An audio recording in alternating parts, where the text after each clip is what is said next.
Congressman, thank you so much for this interview and for your კონგრესმენო, დიდი მადლობა ამ ინტერვიუსთვის. სანამ იმ აქტებზე საუბარს დავიწყებთ, რომლებიც თქვენ წარადგინეთ, მინდა ქართული ოცნების მიერ გამოქვეყნებულ წერილზე გკითხოთ, სადაც თქვენ ეგრეთ წოდებული deep state-ის ჩრდილოვანი სახელმწიფოს ნაწილად მოგიხსენიებენ, ამბობენ, რომ დეგრადირებული პოლიტიკოსი ხართ, რომელიც საქართველოს აშანტაჟებს.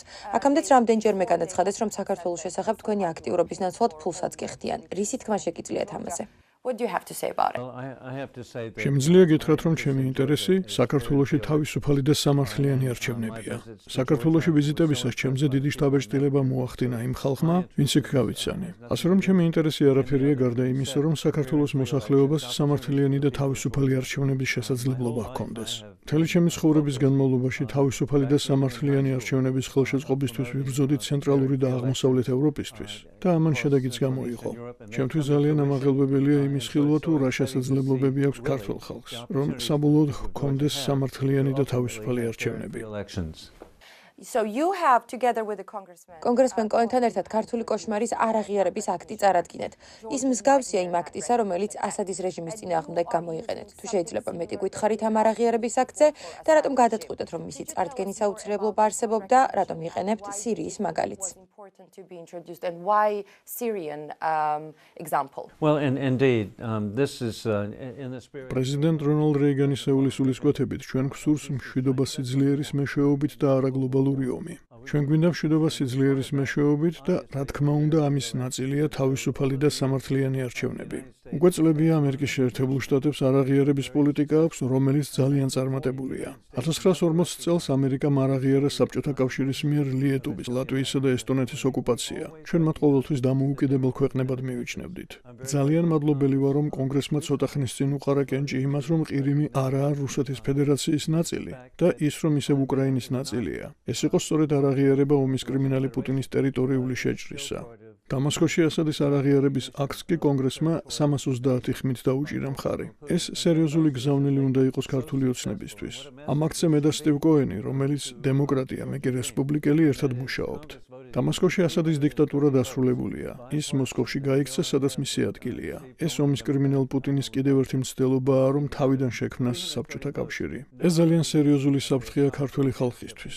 მხოლოდ იმაზე ფიქრიც კი, რომ საბჭოთა კავშირის იმ ჩაგვრის თავიდან დაწყებას სურთ. ჩემთვის წარმოუდგენელია, რომელიმე ქვეყანამ ვერ გაიაზროს ის საფრთხე, რასაც ომის კრიმინალი პუტინი წარმოადგენს საქართველოსთვის, ისევე როგორც უკრაინისთვის. მათ რუსებმა უკვე წაიღეს სამხრეთ ოსეთი და აფხაზეთი და ეს მსგავსი პროცესები სხვადასხვა ქვეყანაში გამუდმებით ხდება. ომის კრიმინალი პუტინი დიდი საფრთხეა და ის ქართულ ოცნებას ფასადად იყენებს. თუმცა ბოლო რამდენიმე თვე შესანიშნავი იყო. ომის კრიმინალი პუტინი წარუმატებელი აღმოჩნდა მოლდოვის არჩევნებში და პროდასავლურმა, პროევროპულმა მთავრობამ გაიმარჯვა. რუმინეთში კი პუტინის მცდელობა, რომ ჩარეულიყო მათ არჩევნებში, უარყოფილია და ახლა მათ თავისუფალი და სამართლიანი არჩევნები ექნებათ. ასევე დაემხო ასადის დიქტატურა. გარდა ამისა, მამაცი უკრაინელი ხალხი ბრძოლას აგრძელებს. ომის კრიმინალმა პუტინმა თავის ჯარისკაცებს 2022 წლის 24 თებერვალს უბრძანა სააღლომო უნიფორმები ჩაეცვათ ომის დაწყებისას, რადგან მათ ზეიმით გმირულად მიიღებდნენ. რაც რა თქმა უნდა არ მოხდა. უკრაინელი ხალხი მყარად დადგა ომის კრიმინალი პუტინის წინააღმდეგ. ასე რომ ისევ და ისევ გზავნილი ნათელია. ისტორიულად შეერთებულმა შტატებმა არაღიარების გზით დადებითი გავლენა მოახდინა ესტონეთის, ლატვიისა და ლიეტუვის საბოლოო გათავისუფლებაზე. ახლა კი სირიელი ხალხის თავისუფლებაზე. ეს არაღიარების აქტის წარდგენა არის ძალიან მნიშვნელოვანი ნაბიჯი, რომელიც იქნება ორპარტიული. ნამდვილად მოუთმენლად ველი ჩემს კოლეგებთან ერთად მუშაობას, რათა საქართველოს მოსახლეობას გავაგებინოთ, რომ ჩვენ მათ გვერდით ვდგავართ სამართლიანი და თავისუფალი არჩევნების მოთხოვნაში და არ უნდა მოხდეს მთავრობის აღიარება იქამდე, სანამ ეს მოთხოვნა არ შესრულდება. There should be non-recognition until that occurs. So last word. ბოლო სიტყვა მაინც პრეზიდენტ ტრამპზე იქნება. გააქვთ იმედი, რომ ის ამ კანონ პროექტს ხელს მოაწერს? I know he will. He's a დარწმუნებული ვარ, რომ ამას გააკეთებს. ის მტკიცე ადამიანია. მან ძალიან ბევრი იმუშავა უკრაინაში ომის კრიმინალი პუტინის დასაბლოკად. მან უკრაინას ჯაველინები გადასცა ტანკების შესაჩერებლად. ისტორიაში პირველად პოლონეთში ამერიკელი ჯარისკაცები გაგზავნა. ჩრდილოეთის ნაკადი ორი დაბლოკა. ასე რომ დონალდ ტრამპი თავისუფლებისა და დემოკრატიის ერთგულია. ჯერა რომ ის რონალდ რეიგანის მემკვიდრეა და გააგრძელებს მის იდეას, რაც მშვიდობის სიძლიერის მეშვეობით დამყარება და ის ამაზე თითქმის ყოველდღიურად მიანიშნებს. of Ronald Reagan, and that is peace through strength. Another act that you have introduced is კიდევ ერთი აქტი, რომელიც თქვენ წარადგინეთ, უფრო სწორად ხელახლა წარადგინეთ, მეგობარი აქტია, თუმცა ამჯერად ის გამკაცრებულია და შეეხება ქართული ოცნების ყველა წევრსა და მათი ოჯახის წევრებს. რატომ გაამკაცრეთ შინაარსი? რა შეიცვალა? what has changed? Well, we've seen the development. ჩვენ ვნახეთ ოლიგარქის განვითარება, რომელსაც ავადმყოფური გავლენა აქვს და არ ღვევს და ხელს უშლის სამართლიან და თავისუფალ არჩევნებს. ამის მოგვარება ნამდვილად აუცილებელია. ძალიან მადლობელი ვარ რიჩარდ ჰადსონის, რესპუბლიკელი კონგრესმენის სამხრეთ კაროლინადან, ჩვენი ერთ-ერთი თავმჯდომარის სტივ კოენის, ასევე მარკ ვისის, დემოკრატის სენატორი ტეხასიდან. კიდევ განმეორდები და ვიტყვი, რომ ამაზეც არსებობს ორპარტიული მხარდაჭერა. მეგობარი აქტი იქნება ძალიან მნიშვნელოვანი მანიშნებელი ქართული ხალხისთვის იმისა, რომ მხარს უჭერთ თავისუფალ და სამართლიან არჩევნებს. მხარს უჭერთ იმას, რომ დემოკრატიული საქართველო ევროკავშირის მნიშვნელოვანი ნაწილი გახდეს. ეს ძალიან მომგებიანი იქნება, განსაკუთრებით ახალგაზრდებისთვის. იმედიანად ვარ განწყობილი, რომ ეს მოხდება. ასევე ძალიან მნიშვნელოვანია, რომ საქართველოს საერთაშორისო მეგობრებმა, ათობით პარლამენტარმა და ყოფილმა დიპლომატმა მთელი ევროპიდან ფაქტობრივად ყველა ქვეყნიდან ხელი მოაწერა საქართველოში თავისუფალი და სამართლიანი არჩევნების მოწოდებას და არალეგიტიმური მთავრობის არაღიარებას. ისევე როგორც სალომე ზურაბიშვილის საქართველოს ლეგიტიმურ პრეზიდენტად ცნობას. Congressman, both bills. ორივე კანონპროექტს ორპარტიული მხარდაჭერა აქვს, როგორც დემოკრატების, ისე რესპუბლიკელების მხრიდან. თქვენ ამას ბევრჯერ გაუსვით უკვე ხაზი. რატომ ორპარტიული მხარდაჭერა ასე მნიშვნელოვანი? დამეთანხმებით ეს ნამდვილად არაა ის, რაც ვაშინგტონში ხშირად ხდება. Easily here in DC, right? Well, the good news, you're right. დიახ, მართალი ხართ. წარმომადგენელთა პალატაში სერიოზული დაყოფა გვაქვს.